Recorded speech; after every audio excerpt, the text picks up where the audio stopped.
Bismillahirrahmanirrahim. Assalamualaikum warahmatullahi wabarakatuh. Bertemu kembali dengan mata pelajaran Sejarah Indonesia dengan tema kita hari ini adalah Pergerakan Nasional Indonesia. Pergerakan Nasional Indonesia itu diawali pada tahun 1908 sampai 1942. Artinya, Pergerakan Nasional Indonesia itu muncul pada tahun 1908 dengan ditandai dengan adanya organisasi Budi Utomo dan berakhir pada tahun 1942 ditandai dengan munculnya pendudukan Jepang di Indonesia dengan adanya kapitulasi Kalijati, yang mana Belanda menyerah kepada Jepang di Kalijati, Subang.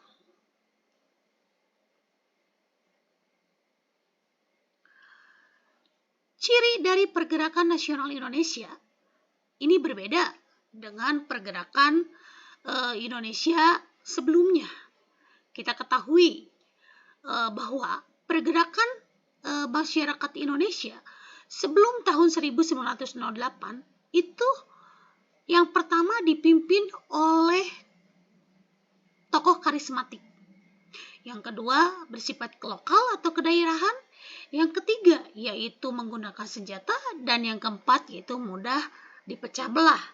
Sedangkan ciri Pergerakan Nasional Indonesia setelah tahun 1908 yang pertama itu adalah dipimpin oleh kaum elit terpelajar. Sebelum lahirnya kesadaran nasional, perjuangan melawan Belanda ini dipelopori oleh tokoh karismatik seperti raja, bangsawan, ataupun tokoh agama. Nah, setelah tahun 1908, perjuangan melawan kolonialisme ini dimotori atau diaktori atau digerakkan oleh kaum terpelajar mengenai organisasi-organisasi pergerakan. Munculnya kaum elit terpelajar ini tidak terlepas dari yang namanya politik etis yang dikemukakan oleh C.H. van Deventer, yang mana dia mengemukakan bahwa Belanda ini harus memberikan reward kepada bangsa Indonesia karena sudah memberikan keuntungan yang besar kepada Belanda. Apa saja isi dari politik etis itu? Yang pertama adalah edukasi, pendidikan, yang kedua yaitu irigasi, dan yang ketiga adalah transmigrasi. Kaum elit terpelajar inilah yang nantinya akan menggerakkan organisasi ini untuk mencapai kemerdekaan Indonesia. Yang kedua yaitu bersifat nasional. Artinya, masyarakat Indonesia ini memiliki satu nasib, memiliki satu identitas, memiliki kesadaran untuk mencapai cita-cita atau mencapai visi misinya, yaitu Indonesia Merdeka. Yang ketiga yaitu organisasi pergerakan nasional ini bersifat modern. Artinya bangsa Indonesia tidak lagi menggunakan senjata atau mengangkat senjata untuk melawan kolonialisme, tapi mereka menggunakan cara-cara yang lebih modern. Seperti apa? Seperti menggunakan media, perundingan, melobi, atau sebagainya. Dan yang keempat yaitu tidak mudah dipecah belah. Kenapa? Karena mereka sudah memiliki satu identitas, memiliki rasa senasib, memiliki sifat nasionalisme, sehingga mereka tidak mudah dipecah belah.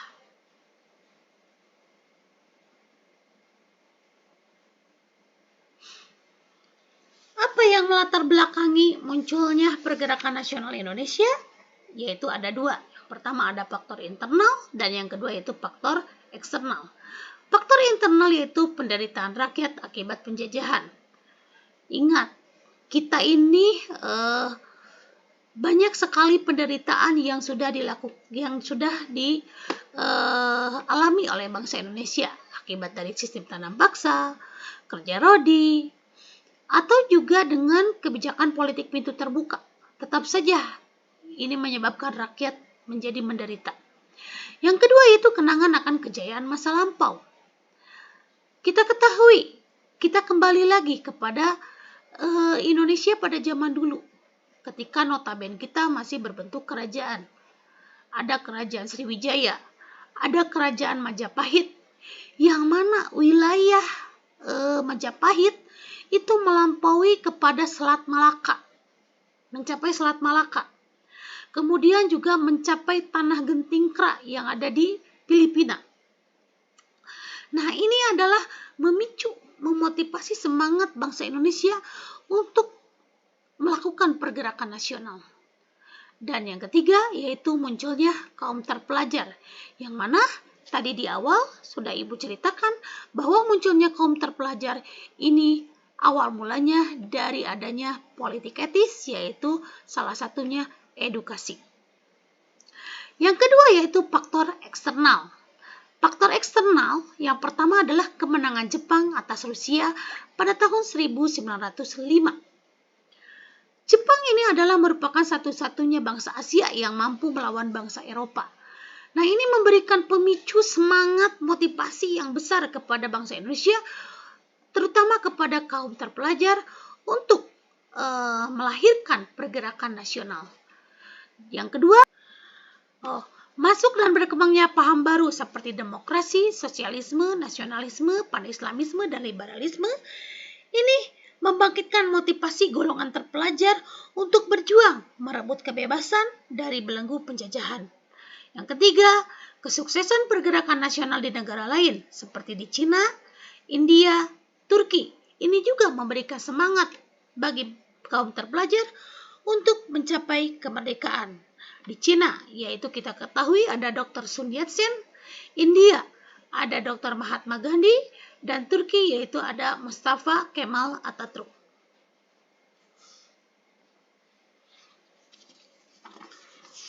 Bagaimana sikap bangsa Indonesia terhadap munculnya pergerakan? Yang pertama yaitu bersifat kooperatif. Kooperatif di sini adalah mereka bekerja sama dengan Belanda. Fokus mereka yaitu pada bidang sosial, kebudayaan, dan agama. Dan kedua, ada yang bersifat non-kooperatif. Artinya, mereka itu tidak bekerja sama dengan Belanda. Mereka justru bersikap radikal. Nah, biasanya ciri mereka ini adalah bersifat nasionalisme dan bersifat politik.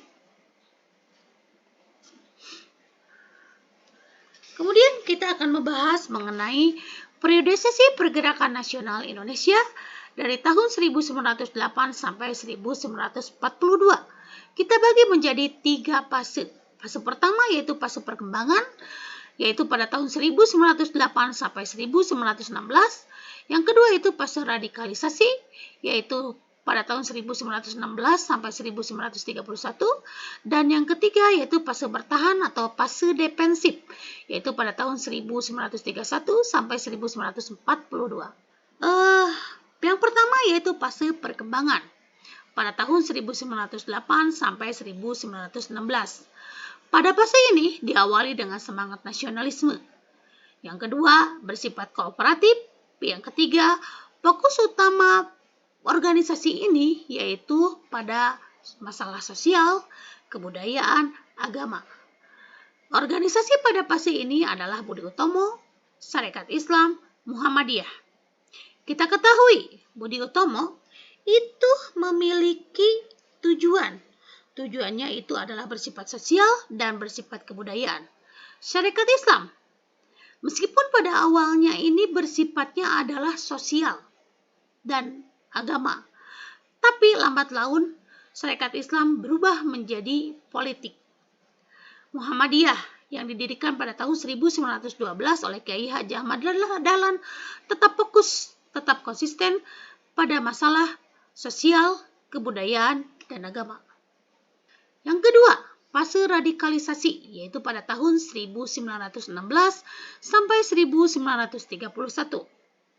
Yang pertama, bersifat non-kooperatif, artinya tidak bekerja sama dengan Belanda. atau dengan kolonial.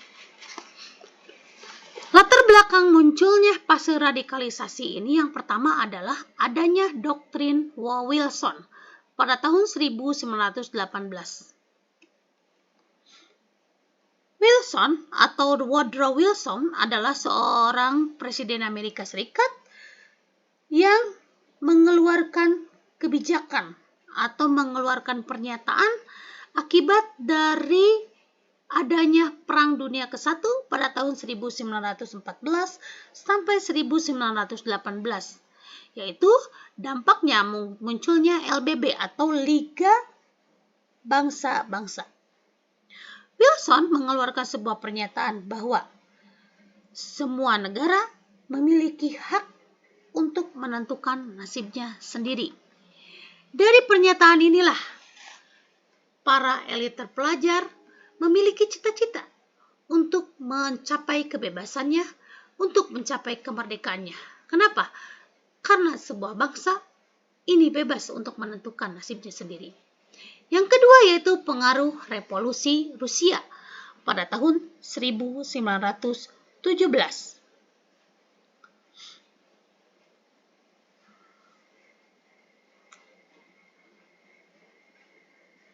Revolusi Rusia ini pada tahun 1917, tepatnya di bulan Oktober,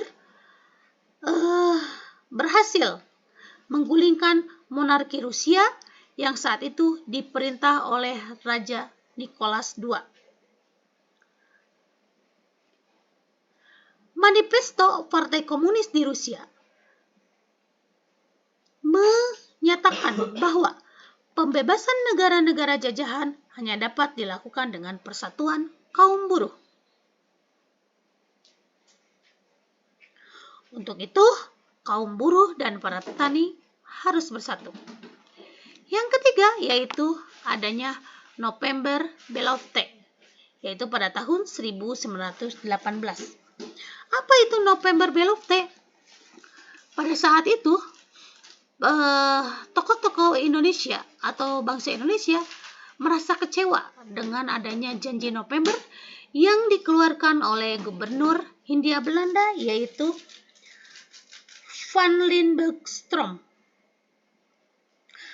Van Lindbergh-Strom menjanjikan akan diberikannya kemerdekaan kepada bangsa Indonesia pada bulan November tahun 1918.